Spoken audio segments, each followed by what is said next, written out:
सिद्धाणं नमो आयर्याणं नमो हंसयाणं नमो लोयसवसौणं ऐसा पंचनमकारो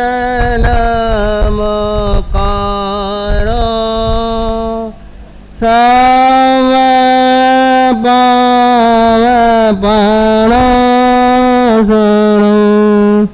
मंगलानं च सर्वस्य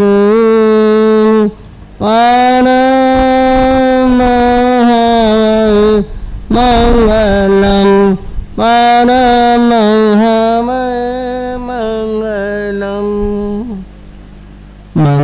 गुरु जगानंद चरण तीर्थेश याद पुत्र जिन शासन नायक श्रवण भगवान वीर वर्धमान सिंहावर स्वामी जी के शासन की सदा काल जय हो विजय हो, सदा काल जय हो विजय हो।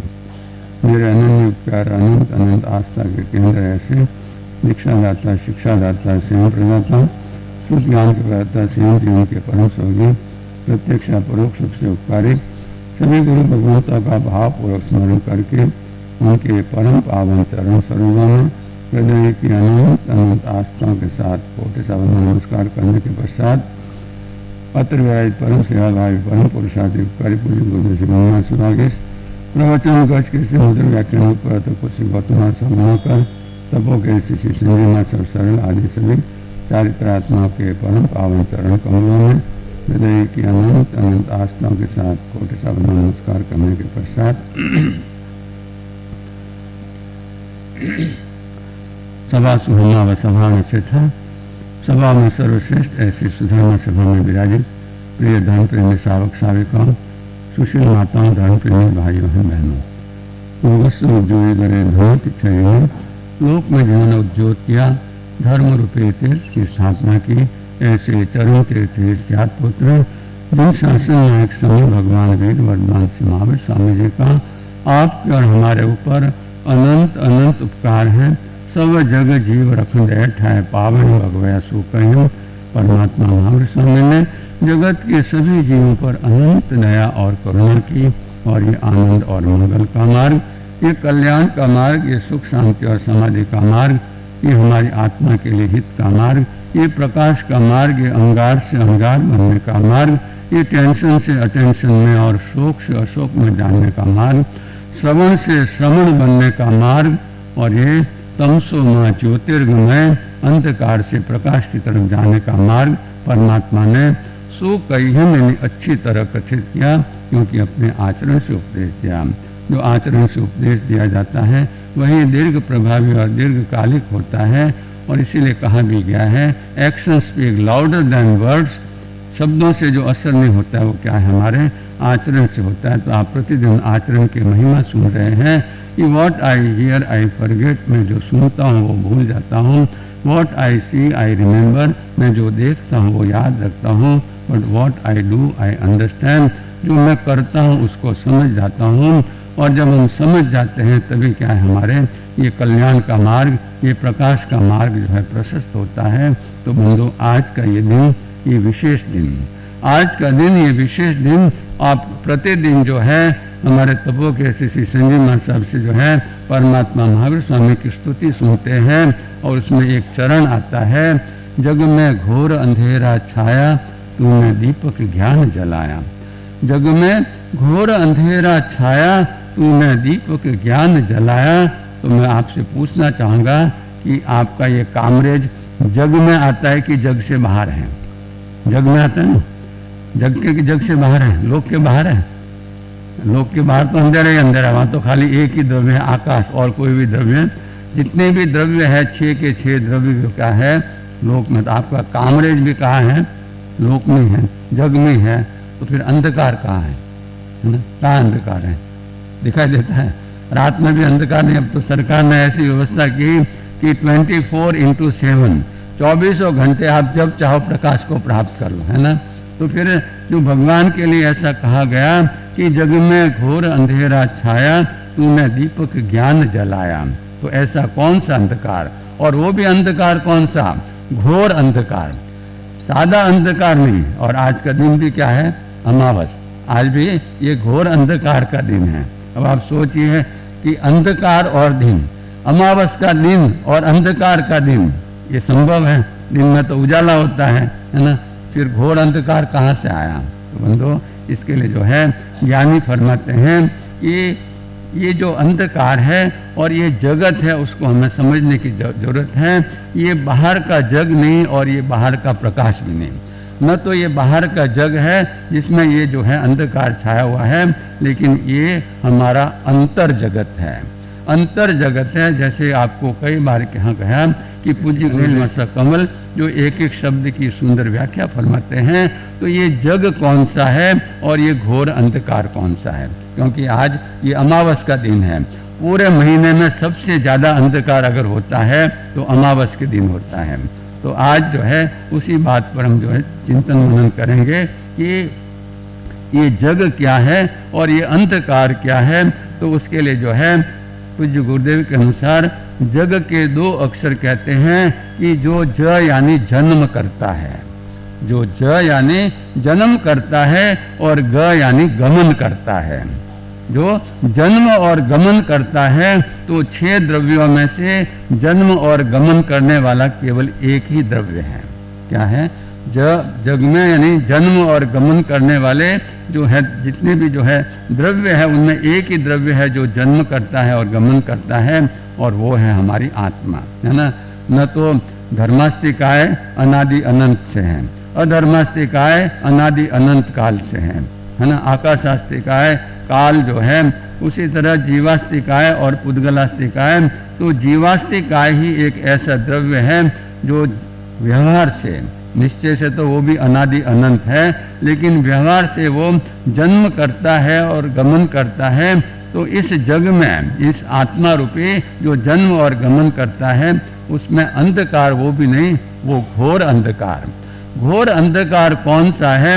तो उसके लिए जो है आप देखिए उत्तराधन सूत्र का 23वां अध्ययन, केशी गौतमी यानी केशी गौतम का संवाद है, और उसमें जो है केशी कुमार श्रमण जो भगवान पार्श्वनाथ की परंपरा के पट्टधर आचार्य भगवंत है, और जो 3 ज्ञान के धनी हैं, मत्य ज्ञान, श्रुत ज्ञान और अवधि ज्ञान, 3 ज्ञान के धनी हैं। और इस तरफ जो है हमारे परमात्मा महावीर स्वामी के ज्येष्ठ अंतेवासी सुशिष्य परम पूज्य श्री प्रथम गणतर इंद्रभूति गौतम, जो क्या है 4 ज्ञान के धनी हैं, है ना। उनको, क्योंकि आप जानते हैं कि जब परमात्मा के संवत्सरण में आए, परमात्मा के वचन श्रवण किए, श्रद्धा हुई, दीक्षा ली, और दीक्षा लेते उनको क्या है 14 पूर्व का और 4 ज्ञान के धनी बन गए। तो गौतम स्वामी जो है 4 ज्ञान के धनी और 14 पूर्वधारी हैं, और दोनों परंपरा के संतों का मिलन का हुआ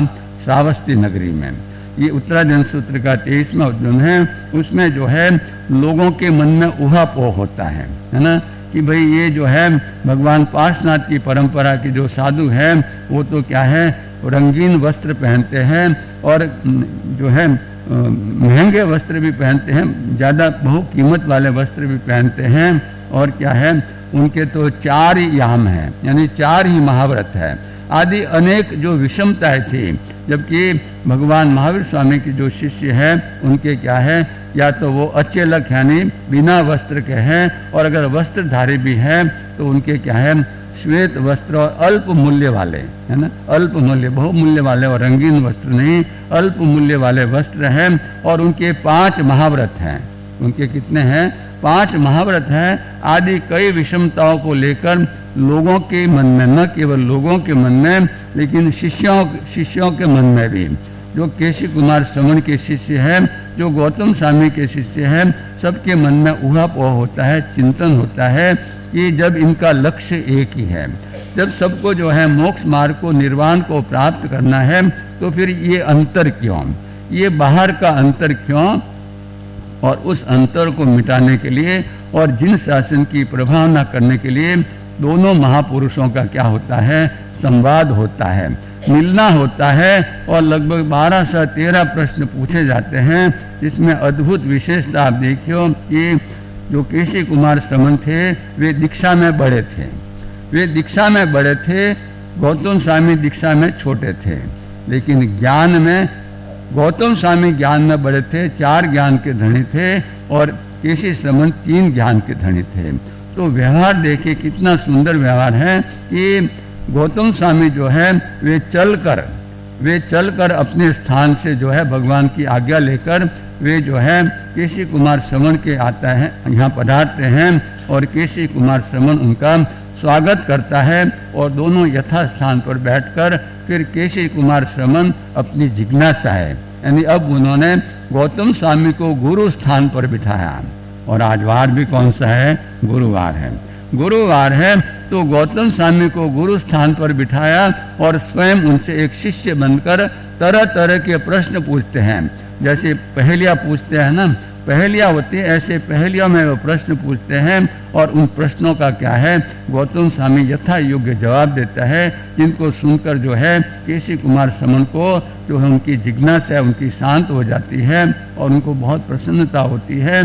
तो उन प्रश्नों में से एक प्रश्न अंधकार के बारे में भी है, एक प्रश्न अंधकार के बारे में भी है कि केसी कुमार श्रमण गौतम स्वामी से पूछते हैं कि हे महामुनि जी, हे महामुनि जी, अंधयारे तमे घोरे चिट्ठन्ति पायणो बहु को करो से उज्जवम सब लोगमि पायणम अंधयारे तमे घोरे, यानी अंधकार भी है और तमस भी है। और जो अंधकार और तमस तो क्या है, पर्यायवाची है, लेकिन ज्ञानियों का एक एक शब्द कुछ न कुछ महत्व रखता है। उन्होंने गौतम स्वामी से पूछा कि अंधयारे तमे घोरे, यानी ये अंधकार और तमस जो क्या है, घोर है, बहुत गाढ़ा है। अंधयारे तमे घोरे चिट्ठन्ति पायणो बहु, चिट्ठन्ति यानी स्थित हो गए हैं, खड़े हो गए हैं, प्रगति नहीं कर पा रहे हैं, एक ही जगह स्थिर हो गए हैं। तो पाणिनो बहु यानी बहुत से प्राणी जो है उसमें क्या है, उस अंधकार में वे जो है पधारे।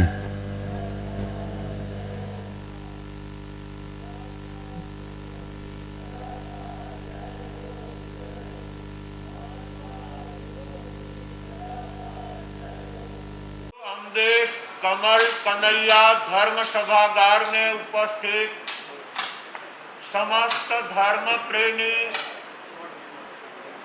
आत्म जिज्ञासु प्रिय श्रोताजनों, सुशील माताओं एवं बहनों,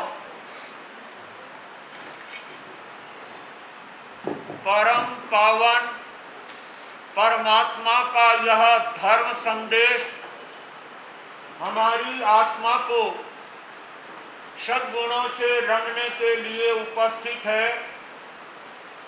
भाग्यशालियों, ऐसे उत्तम अवसर को प्राप्त करके जो अपने जीवन को सद्गुणों से भावित करने का प्रयास करता है, अपनी आत्मा को परमात्मा के चरणों में और गुरुओं के चरणों में समर्पित करके जीवन को धर्म के रंग से आप्लावित करने का कार्य करता है, वह भाग्यशाली धन्य बन जाता है। देखते देखते एक पक्ष हमारे सामने से निकल गया। सोचते तो यों थे गुरु भगवंतों को विनती करेंगे और गुरु भगवंत चौमासे के लिए पधारेंगे, लेकिन वो सारी बातें भूतकाल में चली गई। लेकिन चातुर्मास प्रवेश भी हो गया और चातुर्मास प्रारंभ भी हो गया और देखते देखते 15 दिन हमारे हाथों से सरक गए। वे 15 दिन वापस लौट करके आने वाले नहीं हैं।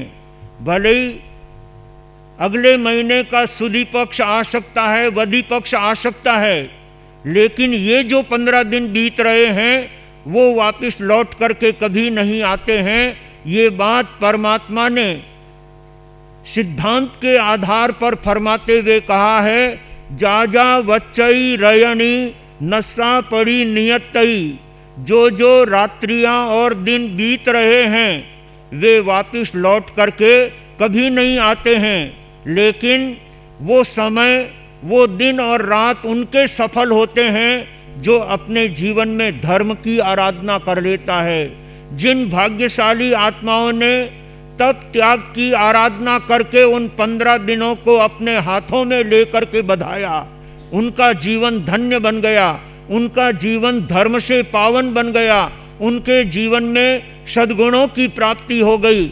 हमें भी अपने मिले हुए अवसर का लाभ उठाने के लिए कुछ सत्कार्य करके इस मिले हुए अवसर को, इस चातुर्मास को अपने हाथों से बधा लेना है और जीवन में उत्तम धर्म कार्य करके अपने जीवन को परमात्मा के भक्ति में, परमात्मा के चरणों में, परमात्मा के समीप उनके प्रवचन सुनने के लिए समय निकाल करके उसका लाभ ले लेने की आवश्यकता है।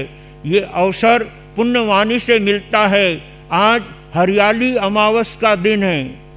राजस्थान के अंदर हरियाली अमावस का बहुत प्रभाव देखा जाता है।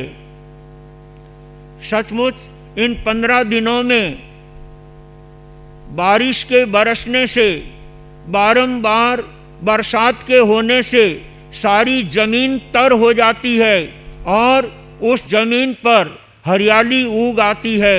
जिधर देखो उधर हरियाली चादर देखने को मिलती है और लोग इस हरियाली अमावस के दिन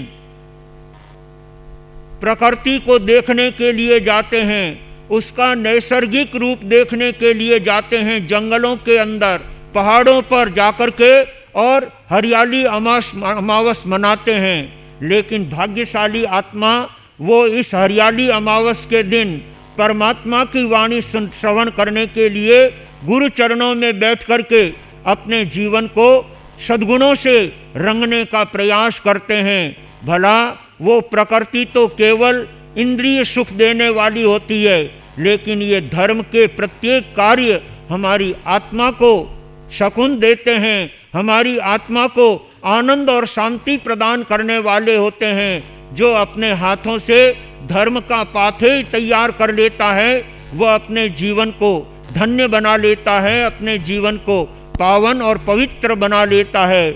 आइए सौभाग्यशालियों, इस हरियाली अमावस के दिन घूमना फिरना और पिकनिक करना, खाना पीना, उसकी अपेक्षा व्यक्ति को ऐसे सुंदर अवसर को पाकर के धर्म ध्यान में इस जीवन को लगाने की आवश्यकता है। हमारे संघ भाई बहनों के तप अनुष्ठान चल रहा है और कई भाइयों के तो 24 तपस्या चल रही है, कई भाई बहनों के 7 उपवास है, कईयों के 8 उपवास है और छोटे छोटे बालक और बालिकाएं वे भी इस तप के क्षेत्र में जूझ करके इस मिले हुए समय को सफल और सार्थक करने का प्रयास करते हैं।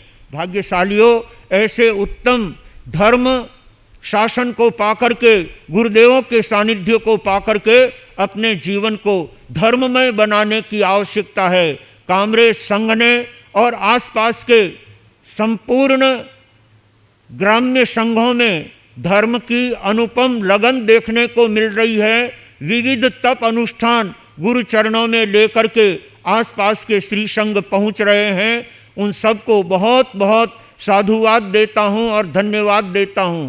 बंधुओं, आज इस हरियाली अमावस के दिन हमारे ओसवाल जाति की उत्पत्ति, ओसवाल जाति का निर्माण अमावस्या के दिन रत्नप्रभ सूरी महाराज बहुत बड़े आचार्य हुए हैं, जो 500 शिष्यों के आचार्य थे और तपस्वी संत थे, पहुँचे हुए संत थे, ज्ञानी महापुरुष थे, भूत भविष्य और वर्तमान को अपने हस्तरेखा की तरह देखते और जानते थे। ऐसे भविष्यवेत्ता हमारे वे आचार्य थे। कहते हैं भीनमाल नगरी के अंदर भीमसेन नाम के राजा राज्य करते थे। राजा अपने राज के समस्त गुणों से युक्त थे। उनके परिवार में 2 पुत्र थे, एक का नाम था श्रीपुंज और दूसरे का नाम था उपलदेव। श्रीपुंज और उपलदेव वो भी अपने माता पिता के द्वारा विरासत में जो अच्छे संस्कार मिल रहे हैं उन संस्कारों को अवधारण करते हुए अपने माँ बाप के व्यवहारों को अच्छी तरह समझते हुए दोनों भ्राता अपने पिता के पद चिन्हों पर चलते हुए अपने क्षेत्र में अपने पूरे नगर के अंदर गौरव और गरिमा बढ़ाने का कार्य करते हैं। एक बार की बात है, श्रीपुंज और उपलदेव दोनों भाइयों में किसी बात को लेकर के कहासुनी हो जाती है, किसी बात को लेकर के तनाव बढ़ जाता है। और उस समय में श्रीपुंज जो बड़ा लड़का था, बड़ा राजकुमार था, वो अपने छोटे भाई से कहने लगा कि तुम इस तरह के जो हुक्म चलाते हो, इस प्रकार के हुक्म तो वही चला सकता है जो अपने भुज बल से कोई स्वयं का राज्य बसा करके, अपने आप का राज्य बसा करके फिर ऐसे हुक्म चलाओ तो अच्छा लगता है, तो शोभा होती है।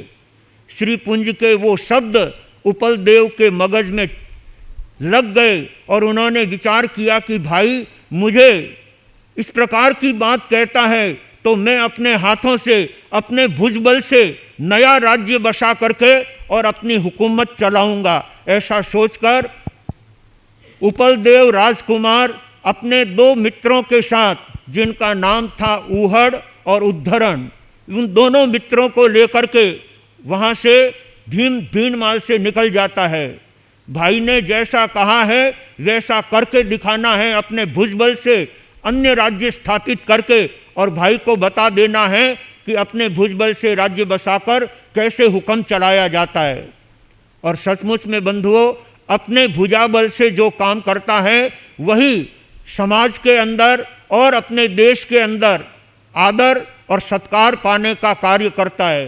कहते हैं वह उपलदेव भीनमाल से रवाना होकर जोधपुर के समीप मंडोर, उस मंडोर राज्य का परिपालन करने वाले, मंडोर राज्य का संचालन करने वाले परिहार जाति के राजा थे, उनके पास वो आते हैं और अपनी कार्य कुशलता से महाराजा के अनेक कार्य संपन्न करके परिहार राजा को खुश कर देते हैं।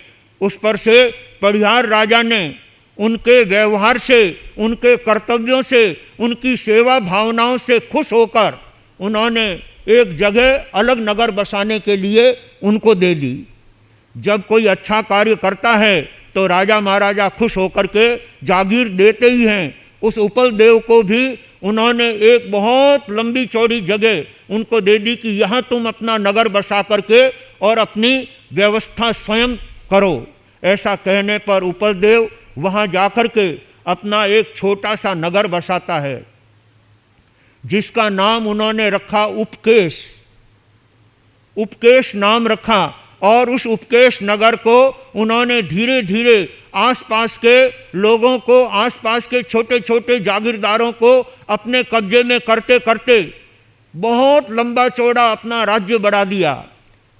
कहते हैं ओसियां, उपकेश नगर जिसको हम कहते हैं, वो आज ओसियां के नाम से जाना जाता है। मैं ओसवाल जाति की उत्पत्ति कैसे हुई है वो बात इस कथानक के माध्यम से बताना चाहता हूँ। उपकेश नगर की सारी संपूर्ण व्यवस्था उपलदेव राजा अपने हाथों से संभालता था, अपने अधिकारों से संभालता था, अपनी हुकूमत से संभालता था, और उनके लंबे चौड़े विस्तार के अंदर उन्होंने अपना राज्य बसा लिया और वहाँ पर आनंद पूर्वक अपना राज्य करता है। उपलदेव राजा की अधिष्ठायिका देवी, उनकी एक अधिष्ठायक देवी थी, आराध्य देवी थी, जिसका नाम था चामुंडा। चामुंडा देवी का वो परम भक्त था और उसके नाम पर अनेक कार्य उसने अपने हाथों से किए। उस समय में उपकेश नगर के अंदर रत्नप्रभ सूरी जी महाराज साहब अपने 500 शिष्यों के साथ उपकेश नगर में पधारते हैं। वहाँ पर उस समय में जैन धर्मावलंबी श्रावक श्राविका ज़्यादा नहीं थे, पर संत लोग वे अपने धर्म का प्रचार और प्रसार, धर्म की वृद्धि और लोगों को धर्म के सुंदर संस्कार देकर इस आत्मा को परिपुष्ट करने की वो उपदेश और आदेश देते थे, ऐसे उपदेशों को वे अपने धर्म भावनाओं के साथ और अपनी तप त्याग के साथ, बहुत संत उनके साथ में मास खमन की तपश्चर्या करने वाले थे, लेकिन 500 संतों का आहार पानी उपलब्ध होना वहाँ पर बड़ा मुश्किल हो रहा था। ऐसी स्थिति में 465 संतों को उन्होंने वहाँ से विहार करा दिया, और कि भी इतना विशाल नगर है तो कुछ संत हम यहाँ पर रह करके और लोगों में धर्म का संदेश देंगे, लोगों को धर्ममय बनाएंगे, लोगों को परमात्मा की भक्ति से जोड़ने का कार्य करेंगे। इसलिए 35 संत वहाँ पर आचार्य भगवान रत्नप्रभ सूरी जी के साथ में रह जाते हैं, बाकी संत सब वहाँ से विहार कर देते हैं। ये बात जान करके चामुंडा देवी महाराज रत्नप्रभ सूरी जी के पास आती है और निवेदन करती है कि भगवान, आपके व्यवहार से, आपके तप त्याग से और आपकी सुंदर व्यवहारिकता से मैं बहुत खुश हूँ, मैं बहुत आपसे प्रभावित हूँ और निवेदन करती हूँ आप यहाँ पर रुकेंगे तो बहुत बड़ी धर्म प्रभावना इस उपकेश नगर के अंदर आपके माध्यम से होगी। ऐसी घोषणा चामुंडा देवी ने आचार्य भगवान के सामने की। तब आचार्य भगवान अपने 35 शिष्यों के साथ वहाँ पर रहने का उन्होंने संकल्प बनाया और वे वहाँ रहते हुए ओसिया के समीप में एक बहुत बड़ी पहाड़ी है जिसको लोनाद्री पहाड़ी कहते हैं। उस लोनाद्री पहाड़ी के अंदर अनेक गुफाएं हैं, अनेक उपत्यकाएं हैं। उन गुफाओं में और उपत्यकाओं में वे मुनिराज रहते थे, वे संत उसमें निवास करते थे और गोचरी पानी के लिए शहर में जाते और जो आहार पानी मिलता उसी से अपना निर्वाह करते हुए जन जन को धर्म का संदेश देते थे। कहते हैं चामुंडा देवी रत्नप्रभ सूरी के आचार विचार से और उनके सुंदर धर्म व्यवहार से खुश होकर उनके मार्ग को सहयोग देने के लिए, धर्म को आगे बढ़ाने के लिए ऐसे अनेक उपक्रम उनके द्वारा किए जाते हैं। जो समकीटी देव होते हैं, समकीटी देवियां होती है, उनको जिन शासन की प्रभावना करने में आनंद आता है और इसलिए महाराजा रत्नप्रभ सूरी के द्वारा जिन शासन की प्रभावना हो, इसके लिए उन्होंने अचानक एक बार महाराजा के राजकुमार को जाकर के रात्रि में काला नाग बन करके डस लेते हैं और नाग के डस लेने से राजकुमार के पूरे शरीर में विष व्याप्त हो जाता है। अनेक मंत्रवादी आते हैं, अनेक झाड़ा फूंका करने वाले आते हैं, अनेक वहाँ पर गारुड़ी आते हैं, सब अपनी अपनी प्रक्रिया करते हैं राजकुमार को स्वस्थ करने के लिए और उसके जहर को दूर करने के लिए अनेक मंत्रों का उच्चारण किया जाता है। लेकिन सभी की मंत्रचर्या और सभी के कार्य फैल हो जाते हैं, राजकुमार के शरीर पर उनके मंत्रवादियों का कोई असर नहीं होता।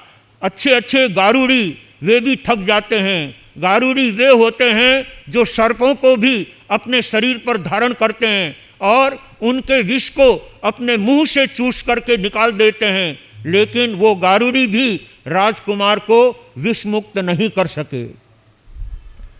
आखिर देख लिया कि राजकुमार का पूरा शरीर पीला पड़ गया है, पूरा का पूरा शरीर विषमय हो गया है और इसके शरीर में प्राण ही नहीं रहे हैं। ऐसी स्थिति में राजकुमार का अग्नि संस्कार करने के लिए उनकी अंत्येष्टि तैयार करते हैं, उनकी पालकी तैयार करते हैं और कि चलो इन्हें शमशान में ले जा करके अग्नि से भेंट कर देंगे, और इसके सिवाय अपने को कोई चारा दिखता नहीं है। स्वयं राजा भी हताश और निराश हो जाते हैं। राजकुमार की पालकी बना करके और हजारों की संख्या में शमशान की तरफ राजकुमार को लेकर के रवाना हो जाते हैं। चलते चलते लोनाद्री पहाड़ी पास में आती है, उसके समीप ही शमशान था। उस लोनाद्री पहाड़ी के पास आते ही महाराजा उपलदेव के मंत्री, जिसका नाम था ऊहड़, जो भीनमाल से उनके साथ साथ आए थे, हर कार्य में उनका सहयोग और सपोर्ट करते थे, उस ऊहड़ ने कहा कि राजन, इस पहाड़ी के ऊपर ऐसे ज्ञानी संत विराज रहे हैं, ऐसे तपस्वी संत विराज रहे हैं, तपस्वी संतों के चरणों में राजकुमार को ले जाने से हो सकता है राजकुमार को जीवन दान मिल जाए। राजा विचार करने लगा कि हमने अनेक उपाय कर लिए और हमारा मंत्री ये बात कहता है कि बड़े तपस्वी हैं, तो हमें उन तपस्वी संतों के पास भी लेकर के जाना चाहिए। अगर ठीक हो जाएगा तो बहुत अच्छी बात है, सबके लिए खुशी की बात है, अन्यथा हमें अंतिम कार्य तो करना ही करना है। ये सोचकर उद्धरण के कहने से, ऊहड़ के कहने से महाराजा राजकुमार को उस तरफ ले जाते हैं। हजारों लोग साथ में हैं और उस पहाड़ी के ऊपर जाकर के जिस गुफा में आचार्य श्री रत्नप्रभ सूरी जी महाराज साहब विराज रहे थे, वहाँ ले जाकर उन्होंने ननामी को नीचे रखा, सीढ़ी को नीचे रखा और ऊहड़ अंदर जाता है और अंदर जाकर के निवेदन करता है कि महाराजा के राजकुमार के साथ ऐसी घटना हो गई है, सर्प ने उनको डस लिया है और उनके शरीर में विष व्याप्त हो गया है। ऐसी स्थिति में हम उस राजकुमार को अंतिम क्रिया करने के लिए ले जा रहे हैं, परंतु यदि आचार्य भगवान का कोई ऐसा कार्य हो जाए, आचार्य भगवान कोई ऐसा उपक्रम करे जिससे राजकुमार जीवित हो जाए, तो और राजकुमार को अगर जीवन दान मिल जाए तो महाराजा रत्नप्रभ सूरी जो आदेश करेंगे उस आदेश का महाराजा उपलदेव अवश्य पालन करेंगे। तब आचार्य भगवान रत्नप्रभ सूरी के जो प्रमुख शिष्य थे, उन्होंने कहा कि आप राजकुमार को बिठाओ और हम अभी कुछ उपाय करते हैं। हमारे पास जो कुछ धर्म के उपकरण हैं, हमारे पास में जो कुछ धर्म आराधना की बातें हैं वो ही सुना सकते हैं। तो उन्होंने नवकार मंत्र आदि का उच्चारण करते हुए और रत्नप्रभ सूरी के दाहिने अंगूठे के साथ एक कटोरे में जल लेकर उनके अंगूठे का स्पर्श किया और वो जल ले जाकर के राजकुमार के ऊपर छिड़का गया। देखते ही देखते ऐसा प्रभाव हुआ कि राजकुमार जैसे गहरी निद्रा में सोया हुआ था, उसे नींद से उठने का जैसा उपक्रम होता है वैसे राजकुमार वहाँ से उठ करके बैठ जाता है। सारे लोग देख करके स्तब्ध रह जाते हैं, ये क्या आश्चर्य हो गया, ये क्या चमत्कार हो गया। सचमुच में बंधुओं, कोई चमत्कार नहीं है। महापुरुषों के जीवन के ऐसे प्रभाव अनेक बार देखे जाते हैं। महापुरुषों के मांगलिक से अनेकों के जीवन में परिवर्तन आ जाता है, अनेकों का रोग दूर हो जाता है, अनेकों की तकलीफ ठीक हो जाती है और उनका शरीर एकदम स्वस्थ हो जाता है। केवल मांगलिक पाठ से, केवल गुरुदेवों के नवकार मंत्र श्रवण कराने मात्र से इतना उनका पावरफुल नवकार मंत्र होता है, इतना उनका पावरफुल अपने आप में जाप होता है। ऐसे उपकारी रत्नप्रभ सूरी जी महाराज साहब के अंगूठे का जल स्पर्श करा करके राजकुमार पर छिड़का और राजकुमार जीवित हो जाता है। महाराजा उपलदेव ये सब बात देख करके इतने प्रसन्न होते हैं, इतने आनंदित होते हैं कि वाह, आज हमारे को जीवन दान दे दिया है। राजकुमार को नहीं लेकिन पूरे राज्य को जीवन दान देने का कार्य रत्नप्रभ सूरी जी महाराज साहब ने किया है। सारे के सारे लोग उनके चरणों में समर्पित हो जाते हैं। महाराजा उपलदेव अपने राज खजाने में से हीरे पन्ने मानक मोतियों के थाल भर करके उनको भेंट करना चाहते हैं। उस समय रत्नप्रभ सूरी ने महाराजा उपलदेव को कहा कि राजन, हमें पैसे टके की आवश्यकता नहीं है, तुम्हारे हीरे जवाहरात की आवश्यकता नहीं है, लेकिन हम तो चाहते हैं कि तुम्हारा जीवन धार्मिक बने, तुम्हारा जीवन धर्म से जुड़े और परमात्मा की भक्ति करके तुम आत्मा से परमात्मा बनने का कार्य करो। वो संदेश देने के लिए हम आपके उपकेश नगर में आए हैं। और यदि वास्तव में आप कुछ भेंट करना चाहते हो, आप कुछ संतों के चरणों में अर्पित करना चाहते हो, तो राजन, आज से आपके पूरे राज्य के अंदर जितने लोग हैं, उन सारे के सारे लोगों को उन जातियों से पुकारते हुए मैं ओसवाल जाति का स्थापन करता हूं। यदि ये बात आपको मंजूर हो तो आप स्वीकार करें, नहीं तो हमें कोई आपत्ति नहीं है। हमने जो कुछ करना था किया, लेकिन आपने कहा कि आपका आदेश शिरोधार्य होगा। तो राजन, मैं चाहता हूं कि आपके पूरे नगरी के लोग ओसवाल जाति को स्वीकार करें, ओसवाल बने और राजा के आदेश से पूरा का पूरा नगर आचार्य भगवान के चरणों में समर्पित होकर सारे के सारे लोग ओसवाल जाति से संबंधित हो जाते हैं। वे अपनी अपनी जातियों में रहते हुए वे जो जातियां उस समय आचार्य भगवान ने मुकर्रर की, उसको उन्होंने स्वीकार किया। कहते हैं आज जितने ओसवाल समाज के लोग पूरे देश भर में विदेश भर में देखे जाते हैं, उन सब की उत्पत्ति का स्थान यदि कोई है तो वो ओसिया हैं। और ओसिया में रत्नप्रभ सूरी जी महाराज साहब ने ओसवाल समाज की उत्पत्ति की, ओसवाल जाति की उत्पत्ति की और साथ में ही उनको जैन धर्म से जोड़ने का कार्य किया।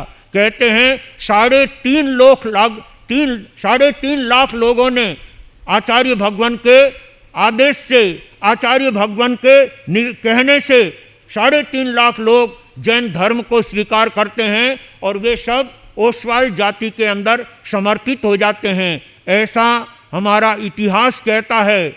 जहाँ ओसवाल ग्रंथ तैयार मिलता है, ओसवाल समाज के 1444 जातियां हैं, कुल 1444 जातियां बताई गई है। लास्ट में जाति आई डोशी, उसने आकर के कहा साहब हम डोशी हैं, तो बोले चलो और भी कोई होशी, तुम लास्ट में डोशी आए हो और भी आने वाले समय में कोई न कोई और होशी।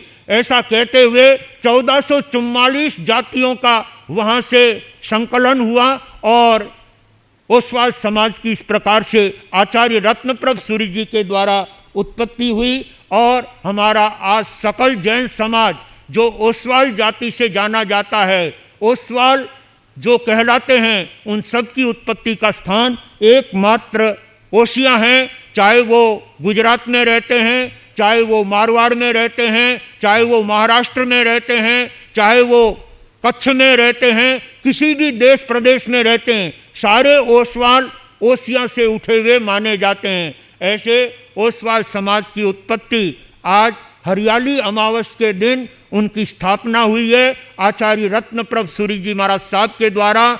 और उपलदेव राजा के आग्रह से, उपलदेव राजा के हुक्म से सारे के सारे लोगों ने ओसवाल बन करके अपने जीवन में गर्व अनुभव किया कि हमने उपलदेव राजा की आज्ञा को मान करके जो चीज़ स्वीकार की है उसको हम हमेशा हमेशा के लिए जीवन में चलाएंगे। और ये बात जब श्रीपुंज को सुनने को मिलती है कि मेरे छोटे भाई ने अपने हाथों से, अपने भुजबल से अलग राज्य बसा करके और आज वो बहुत बड़ी हुकूमत चलाता है, और साधारण हुकूमत नहीं, लेकिन उस राजा के आदेश को वहाँ की जनता हृदय से स्वीकार करती है, हृदय से उनके आदेश को मानती है, उनके हुक्म को अपने सिर माथे लेती है। ऐसे उत्तम आदेश करने वाले उपलदेव राजा के द्वारा इस प्रकार से ओसवाल समाज की सुंदर उत्पत्ति का कार्य करते हुए उनको जैन धर्म से जोड़ने का कार्य किया।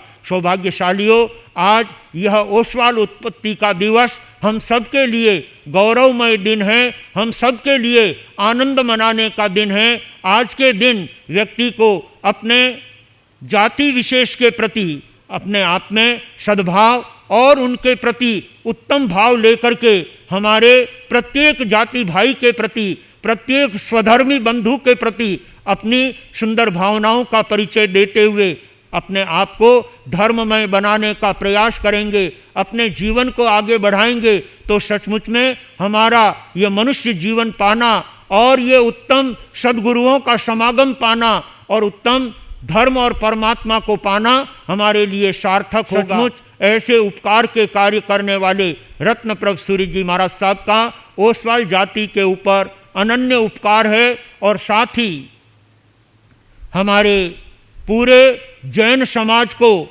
इतने श्रेष्ठ ऊंचाइयों तक ले जाने का कार्य करने में रत्न प्रभ सूरी और राजा उपलदेव उनका भी बहुत बड़ा योगदान है। और बंधुओं, जो सहयोग करते हैं वो वास्तव में अपनी यादें बसाते हैं, जीवन में स्थान बनाने वाले होते हैं। और वो उपकार का काम किया था मदना दासी ने महाराजा चंदन राजा के साथ में और मलियागिरी के साथ में उनके जीवन को सुरक्षित बचाना और उनके चारों परिवार के सदस्यों को सुरक्षित महलों से निकालकर जीवन दान देने का कार्य किया। वे राजा और रानी अपने मदना दासी का अनन्य उपकार मानते हैं कि उनकी वजह से हम सुरक्षित रह गए, अन्यथा आज ये जीवन हमें कहाँ देखने को मिलता। उस महाराजा चंदन और मलियागिरी की घटना एक पंक्ति कह करके मैं अपनी बात को पूरी करूंगा,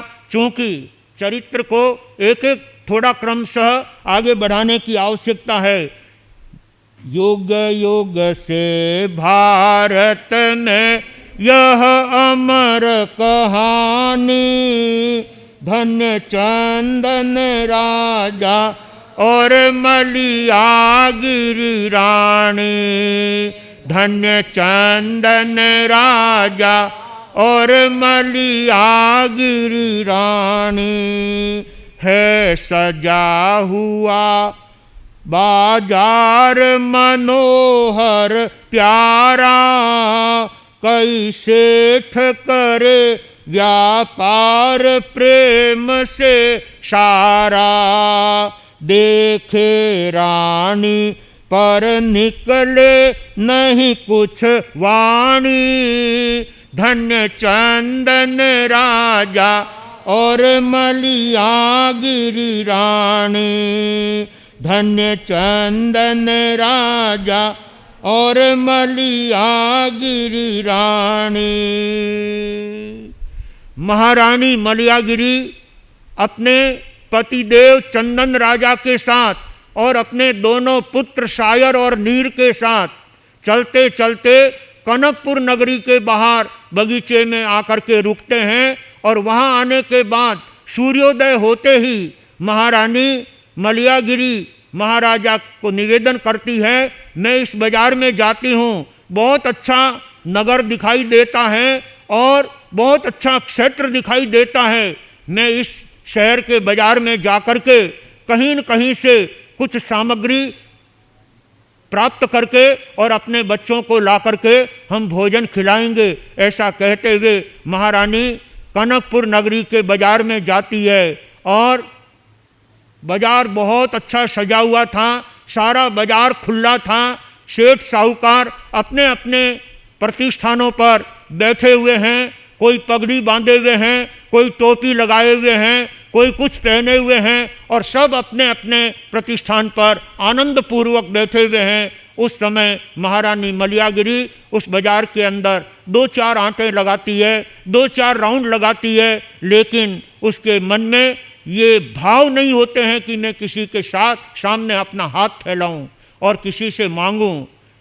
ऐसी स्थिति एक सेठ ने रानी को 2-4 चक्कर लगाते हुए देख लिया। तब उसने विचार किया कि ये कोई परिस्थितियों से मारी हुई है, इसके सामने कोई उलझन है, लेकिन उस उलझन को ये किसी के सामने नहीं रख पा रही है। मुझे चाहिए कि उसके पास जाकर के पूछना चाहिए कि बहन क्या बात है, इस तरह से तुम उदासीन कैसे हो, क्या चिंता है तुम्हें। ये पूछने के लिए सेठ अपनी दुकान से उठ करके महारानी मलियागिरी के पास जाता है। आपास कहे कहो बहन कष्ट क्या छाया, क्या इत उत फिरती क्या संकट है आया, है कोई बात तो कहो भ्रात समझानी। धन्य चंदन राजा और मलिया गिरी रानी, धन्य चंदन राजा और मलिया गिरी रानी। बंधुओं, शेठ बड़े आदर के साथ और करुणा भावना के साथ, दया भावना के साथ उस बहन के पास जाते हैं और कहने लगी, बहन तुम कोई परदेशी लगती हो और कोई अच्छे घर घराने की स्त्री दिखाई देती हो, तुम्हें 2-4 बार यहाँ चक्कर लगाते हुए देखा, लेकिन अपनी बात कहे बिना उसका समाधान कैसे हो सकता है। मुझे अपना भाई समझ करके जो भी तुम्हारे मन की दुविधा है वो कहो, तो मैं अवश्य उसका समाधान करने की कोशिश करूँगा। तब मलियागिरी कहने लगी, मेरे 2 लाडले लाल भूखे प्यासे नगर के बाहर बगीचे में बैठे हैं और उनके लिए मैं भोजन लेने के लिए आपके यहाँ इस नगर में बाजार में घूम रही हूँ, लेकिन मेरा मन नहीं करता है किसी के सामने हाथ फैला करके उनसे कुछ मांगूं, क्योंकि कभी मांगने का जीवन में अवसर नहीं आया था। जो लाखों को देते थे वो किसी से क्या मांगे, परंतु आज आप पूछ रहे हो तो मैं अपने पुत्रों के लिए भोजन प्राप्त करने के लिए यहाँ आई हूँ। तब वो सेठ कहता है, ये तो बहुत खुशी की बात है बहन, कोई इस तरह से अपने मन में कुंठित होने की आवश्यकता नहीं है बड़ी खुशी की बात यहाँ पर आई, मुझको तुच्छ सेवा की शुद्धि दिलाई, लाकर लड्डू का थाल दिया है दानी, धन्य चंदन राजा और मलिया गिरी रानी, धन्य चंदन राजा और मलिया गिरी रानी। रानी की बात को सुनकर के सेठ के हृदय में उनके प्रति करुणा भाव, दया भाव और अपनी बहन समझ करके उनके प्रति अपनी सुंदर भावनाओं का परिचय देते हुए अपने समीप में ही घर था, घर पहुंच करके एक लड्डुओं का थाल भर करके ला करके महारानी उन मलियागिरी के हाथों में थमा देता है और कहा कि बहन ये लड्डू ले जाओ और अब तुम्हें स्वयं भी खाओ और अपने बच्चों को भी खिलाओ। ये कह करके वो पूरे का पूरा लड्डू का थाल मलियागिरी के हाथों में थमा देता है। रानी का तो रोम रोम पुलकित हो जाता है, उसका कण कण हर्षित हो जाता है। आहा, ऐसे दुख की घड़ियों में भी मेरा कोई सहयोग करने वाला है। ये मेरा पुण्य है, सौभाग्य है कि ऐसे करुणावान भाई मुझे मिले जिन्होंने इतना बड़ा सहयोग किया। महारानी उन लड्डुओं के थाल को अपने सिर पर उठाती है और उनका बहुत बहुत उपकार और एहसान मानते हुए वो उस लड्डू के थाल को लेकर अपने बच्चों को खिलाने के लिए बगीचे की तरफ प्रस्थान करती है और बगीचे की तरफ जा रही है। जाते हुए बीच में मलियागिरी के साथ क्या घटना होती है और किस प्रकार की परिस्थिति मलियागिरी के सामने आकर के खड़ी होती है। व्यक्ति सोचता कुछ है लेकिन समय कुछ और ही करता है, भविष्य कुछ और ही बताता है। महारानी लड्डुओं के थाल को लेके जा रही है और सेठ साहब अपने हाथों से लड्डू दे करके मन में बड़े प्रसन्न होते हैं कि आज मुझे किसी की भलाई करने का अवसर मिला, किसी की सेवा करने का मौका मिला। वो अपना एहसान नहीं जताते हैं लेकिन मुझे इन्होंने बहुत बड़ा अवसर दिया सेवा करने का। ऐसा मानने वाले उस सेवा का अनुपम लाभ अपने जीवन के अंदर प्राप्त करते हैं। भाग्यशालियों, ऐसे उत्तम कार्य संपादित करने वाले व्यक्ति अपने जीवन को परम पावन बनाने का कार्य करते हैं, अपने जीवन को श्रेष्ठ और पावन बनाने का कार्य करते हैं। मलयागिरी रानी बड़े उत्साह और उमंग के साथ उसकी प्रसन्नता आज शब्दों में बयान नहीं की जा सकती, इतनी खुशी मलयागिरी के हृदय में है। मैं अपने पुत्रों को ये लड्डू ले जा कर के खिलाऊंगी, मेरे पुत्र कितने राजी होंगे, उनको कितनी खुशी होगी, उनको कितनी प्रसन्नता होगी। मन में अनेक तरह के संकल्प लिए हुए महारानी उस लड्डुओं के थाल को अपने सिर पर उठाए हुए जा रही है। सेठ साहब अपने दुकान पर जा कर के बैठ जाते हैं और मन में बहुत आनंद का अनुभव करते हैं कि मेरे हाथों से किसी सज्जन की भलाई हुई है, उपकार का काम हुआ है। ऐसे परमार्थ के कार्य करने वाले अपने हाथों से ऐसे कार्य करके आनंद मनाते हैं। आइए सौभाग्यशालियों, हमारे हाथों में भी जब जब ऐसा काम करने का मौका आए, बिना किसी नाम के अनामी बन करके अपने हाथों से उपकार और भलाई के कार्य करना चाहिए। सेठ ने लड्डू का थाल दिया तो उन्होंने कहीं अपना नाम अंकित नहीं करवाया। जो अनामी होकर के दान करते हैं वो अपने दान का 16 आना लाभ प्राप्त करते हैं, और जो दान को छपा करके देते हैं वो दान का फल आधा कर देते हैं। लेकिन हमेशा याद रखना चाहिए, दान छपा करके नहीं लेकिन छिपा करके देना चाहिए।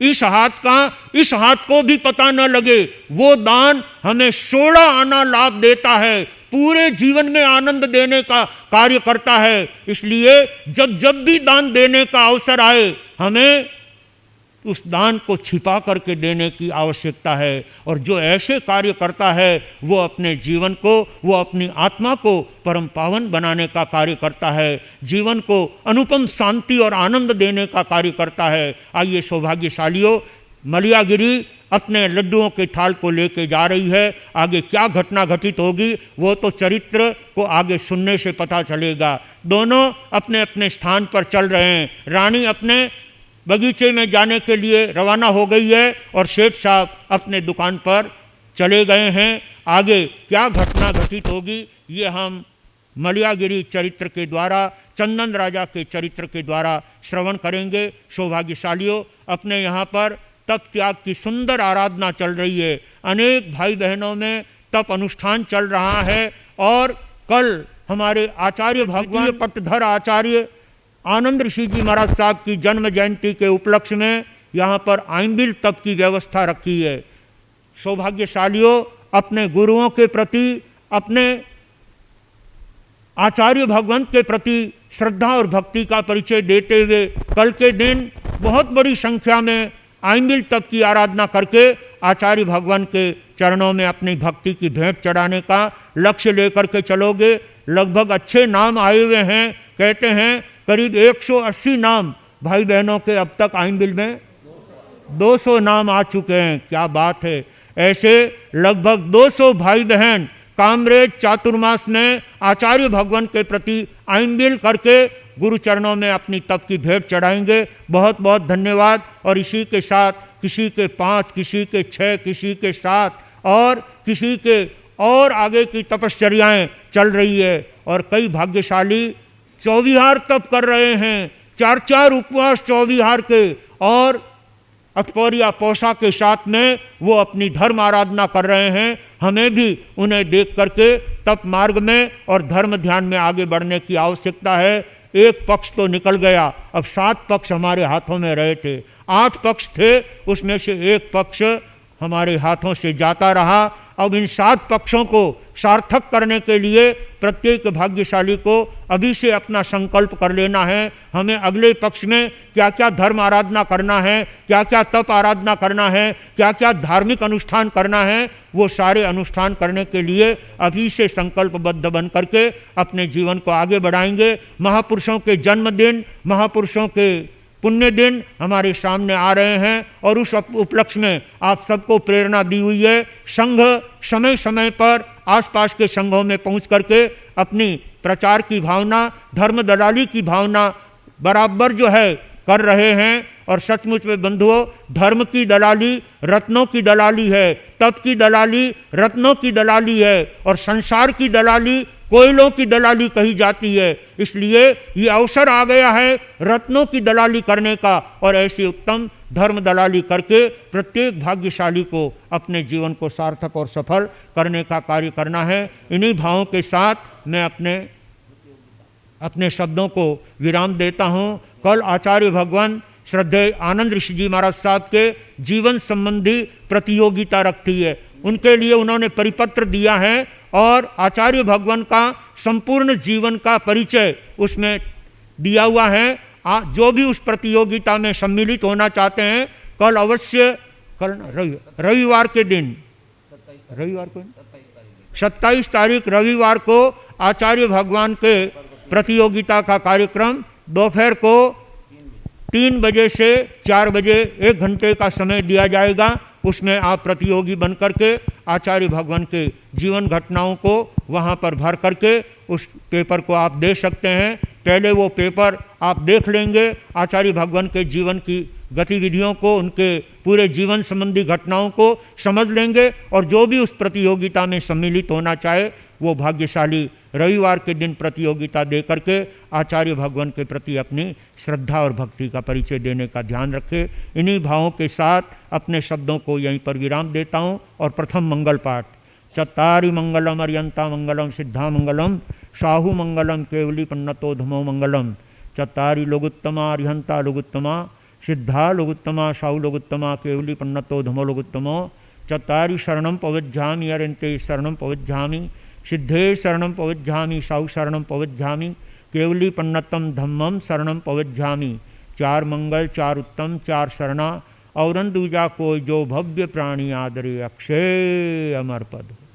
कुमकुम पोखरणा विषय कल का एमबिल श्रीमती उर्मिला जी देरासरिया, कल का उपवास श्रीमती उमाबेन सियाल और कल का एकासन श्रीमती रेणु जी देरासरिया। तपस्या के पचकान ले ले। तपस्या के प्रत्याख्यान आज के 2 उपवास, आज के 3 उपवास, 4 उपवास, 5 उपवास, कुछ 6 उपवास, 7 उपवास, सभी के प्रत्याख्यान लगभग हो चुके हैं। एकासन, आज का एकासन कैसे हुई, किनके द्वारा की गई, उसका पूरा इतिहास गुरुदेव के द्वारा हमने जाना है। हमारी ओसवाल जाति की उत्पत्ति श्री रत्नप्रद गुरु सूर्य द्वारा की गई और हमारी ओसवाल जाति की कुल 1444 जाति है इनके द्वारा, जो आज हमें जानकारी प्राप्त हुई। आज की विशेष सूचना बाद में, इससे पहले मैं आज की धर्म सभा में उपस्थित मेहमानों को स्वागत के लिए मैं आज के स्वागतकर्ता परिवार श्रीमान चंद्रेश कुमार जी, श्री पिंटू कुमार जी, अल्पेश कुमार जी गन्ना, ज्ञानगढ़ सूरत, उन परिवार को आमंत्रित करूंगा कि आप आगे आए और आज के अतिथियों का आप स्वागत सम्मान करें। श्रीमान चंद्रेश कुमार जी, पिंटू कुमार जी, अल्पेश कुमार जी गन्ना। आज के मेहमान में श्रीमान राजू भाई मेहता माउंट आबू से हमारे बीच उपस्थित है। राजू भाई मेहता माउंट आबू से। श्रीमान आप आगे पधारिए, आपका स्वागत गन्ना परिवार के द्वारा। स्वागत की इसी कड़ी में आज हमारी धर्म सभा में चेन्नई से महिला मंडल के कुछ सदस्य उपस्थित हैं। गन्ना परिवार से महिला कोई उपस्थित हो तो वो आगे आकर उनका सम्मान कर लेगा। चेन्नई से पधारे हुए महिला मंडल के सदस्य श्रीमती किरण भाई कुचेरिया, श्रीमती सुनीता भाई कुचेरिया, श्रीमती अंजू भाई सुराणा एवं श्रीमती मंजू भाई नाहर को भी आगे पधार जाए। और वो आईएमबीएल के इस कार्यक्रम में भाग लेना चाहते हो तो हमारे कार्यकर्ता का संपर्क करके अति शीघ्र वह ये नाम लिखवा दे। और जो आईएमबीएल तप आराधक है उनकी भोजन व्यवस्था महावीर भवन पर रखी गई है। उन्हें कृपया मैं श्री संघ के द्वारा निवेदन करना चाहूँगा कि आप भोजन व्यवस्था में ठीक 1 बजे आपकी भोजन व्यवस्था वहाँ पे शुरू होगी। उसके पहले हमारे जो मेहमान है, बाहर के मेहमान और जिनके आईएमबीएल नहीं है, उनकी भोजन व्यवस्था 11 से 12:30 बजे तक वो व्यवस्था आईएमबीएल वाला को। हाँ, आईएमबीएल वालों का अंदर कर दो। ठीक है बाबूजी, कोई बात नहीं, ठीक है। और आज भी हमारे धर्म सभा में जो भी मेहमान उपस्थित है उन्हें भी मैं निवेदन करना चाहूँगा कि गौतम प्रसादी का लाभ अवश्य ले रहे। गौतम प्रसादी की व्यवस्था माही भवन पर रखी गई है। और एक वक्ता है गुरुदेव जी, रेड रोड से पधारे कैलाश सिद्धार्थ, अगर अवसर हो तो उसके पहले स्वागत में हमारे आज अतिथि और भी उपस्थित हैं। वैसे श्रीमान शांतिलाल जी साहब बाफना मांडवी से, श्रीमान शांतिलाल जी साहब बाफना मांडवी से उपस्थित है। कृपया आप भी आगे पधारे, आपका स्वागत गन्ना परिवार के द्वारा। उसके पश्चात वो तो हो गया। बंधुओं, भाई श्री शांतिलाल जी बाफना, इनका ससुराल पक्ष है डोसी। और अभी जैसा कि मैंने इतिहास की बात कहते हुए कहा, 1444वीं जाति आई थी डोसी। आज शांतिलाल जी बाफना आज हमारे धर्म सभा में उपस्थित हैं। बहुत बहुत डोसी हैं ये, और बहुत अच्छा धर्मनिष्ठ परिवार है। हमने आज से 33 साल पहले मसूदा में चातुर्मास किया था। उस समय दो चरण बस, ज़्यादा संक्षिप्त नहीं देता, 2 चरण बोलोगे। गुरु कोमल गुरुनी प्रेम के चरणों में कोटि कोटि वंदन। अत्र विराजित गुरु भगवंतों के चरणों में कोटि कोटि वंदन। श्री गुरु अम्बेश कमल कन्हैया दरबार में विराजे हुए सभी धर्म प्रेमी भाइयों बहनों को सब सादर जय जिनेन्द्र। एक बार इंसान ने कोयल से कहा, एक बार इंसान ने कोयल से कहा, तू काली ना होती तो कितना अच्छा होता। सागर से कहा, तेरा पानी खारा न होता तो कितना अच्छा होता। गुलाब से कहा, तुझ में कांटे न होता तो तू कितना अच्छा होता। तब तीनों एक साथ बोले कि हे इंसान, अगर तुझ में दूसरों की कमियों देखने की आदत न होती तो तू कितना अच्छा होता। एक गुरुदेव के चरणों में भजन समर्पित करना चाहता हूँ। बस 1-2 पद्य, पूरे नहीं, 1-2 पद्य। जीवन रिया रेल गाड़ी छुक छुक करती जावेला। जीवन रिया रेल गाड़ी छुक छुक करती जावेला। कर्म खपाले पुण्य कमाले, कर्म खपाले पुण्य कमाले, मुक्ति नगर ले जावेला। जीवन रिया रेल गाड़ी छुक छुक करती जावेला। तारी काया सोरी रयोड़ी दोरी की कर रे वेला। डल पर आराम की ओड़ी लकड़ा पर किया सोवेला। शमशान तक साथ चाले, शमशान तक साथ चाले, सब पाछा आ जावेला। जीवन रिया रेल गाड़ी छुक छुक करती जावेला। कोई काम नहीं आवेला, पाप पुण्य का लेखा जोका। पाप पुण्य का लेखा जोका, साथ में तारे आवेला। जीवन रिया रेल गाड़ी छुक छुक करती जावेला। लुट जाएगा तेरा बगीचा जिसका तू तो माली है। बेटा है जिस डाल पे मूरख काट रहा वो डाली है। सोना जेड़ी कंचन काया, सोना जेड़ी कंचन काया, माटी में मिल जावेला। जीवन रिया रेल गाड़ी छुक छुक करती जावेला। 8 पहर की 64 घड़िया रोज थने चेतावे है। अब भी चेतो समय बचा है, जीवन गड़िया जावे है। ए गुरुदेवरी सीख मान लो, गुरु विनय की सीख मान लो। गुरु गौतम की सीख मान ले, भवसागर तर जावेला। जीवन रिया रेल गाड़ी छुक छुक करती जावेला। ए कर्म खपाले पुण्य कमाले, कर्म खपाले पुण्य कमाले, मुक्ति नगर ले जावेला। जीवन रिया रेलगाड़ी छुक छुक करती जावेला, छुक छुक करती जावेला। हर सर बहुत ही सुंदर आवाज है आपकी मान्यवर।